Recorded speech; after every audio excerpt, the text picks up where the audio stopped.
ఓం నమో వెంకటేశాయ. తిరుపతి సాయి భక్తి ఛానల్కి స్వాగతం. ఇవాళ ఒక మంచి విషయం, భక్తి భక్తి భక్తి అంటున్నాం. అసలు భక్తి అంటే ఏమిటి, స్వామి ఎలా స్వీకరిస్తాడు అంటే మనకు తెలుసు. తొండమాన్ చక్రవర్తి స్వామి అపారమైనటువంటి భక్తుడని, నిత్యము పూజలు చేసేవాడు, కైంకర్యం చేసేవాడు అని. ఆలయం నిర్మించింది కూడా తొండమాన్ చక్రవర్తి. ఆ తొండమాన్ చక్రవర్తి స్వామికి రోజు బంగారు పూలతో అర్చించేవాడట.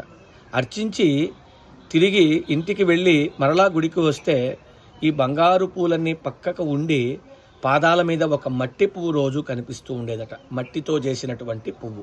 ఈయనకి అర్థం కాల, అలా రోజు జరుగుతూనే ఉంది. సరే, ఎందుకు జరుగుతుందా అని ఆ ప్రదేశమంతా గాలించసాగాడట.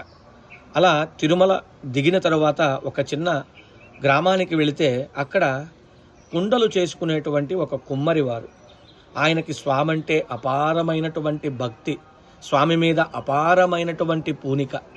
మట్టితో బాగా పిసికి కుండలు చేసి అమ్ముకుంటూ ఉండేవాడు. ఆయనకి తిరుమలకు వచ్చేంత కూడా స్తోమత లేదు. అందుకనే ఆ కుండ చేసిన తర్వాత మిగిలినటువంటి ఆ మట్టితోనే ఒక వెంకటేశ్వర స్వామిని ప్రతిమను చేసుకున్నాడు. అక్కడ పెట్టుకొని ఆ కుండ చేయగా మిగిలినటువంటి మట్టిని ఒక పువ్వు ఆకారంలో చేసి, స్వామి ఇదే నా శక్తి, ఇదే నా భక్తి అని చెప్పి ఆ స్వామి పాదాల చెంత పెడుతూనే ఉండేవాడు. ఆయనకు మడి ఆచారం కూడా ఏం లేదు. ఆ కాలితో తొక్కేవాడు, ఆ మట్టినే తీసుకునేవాడు, ఆ కాలితోనే నెట్టేవాడు, దాంతోనే పువ్వు తీసేవాడు, ఆ స్వామి పాదాల చెంత అర్పించేవాడు. ఇక్కడ అర్పించినటువంటి ఆ మట్టి పువ్వు తిరుమల శ్రీవారి పాదాల చెంత కనిపిస్తూ ఉండేది. అంటే ఆ తొండమాన్ చక్రవర్తి ఈ కుమ్మరివాడిని చూసి ఆశ్చర్యానికి లోనై, అయ్యా నీ భక్తి ప్రశంసనీయము, భక్తికి ఎటువంటి తారతమ్యాలు లేవు, ధనికుడు పేదవాడు, చిన్నవాడు పెద్దవాడు, ఉన్నవాడు లేనివాడు ఏమీ లేదు.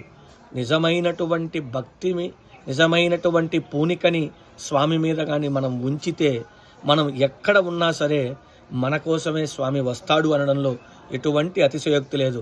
అందుకే అన్నమాచార్యుల వారు కూడా అన్నారు, కుమ్మరదాసుడైన గురువరతి నంబి ఎమ్మన్న వరములెల్ల ఇచ్చినవాడు అని. ఆ మట్టి పువ్వుకి ఉప్పొంగిపోయినటువంటి స్వామి కోరిన కోర్కెలన్నీ కూడా తీర్చాడట ఆ మట్టి కుమ్మరదాసుకి. అలాంటి విశేషమైనటువంటి కథా కథనాలు, నిజమైనటువంటి ఘట్టాలు తిరుమలలో కోకొల్లలు. అందుకే భక్తిగా ఉందాం, స్వామి అనుగ్రహాన్ని పొందుదాం. నమో వెంకటేశాయ.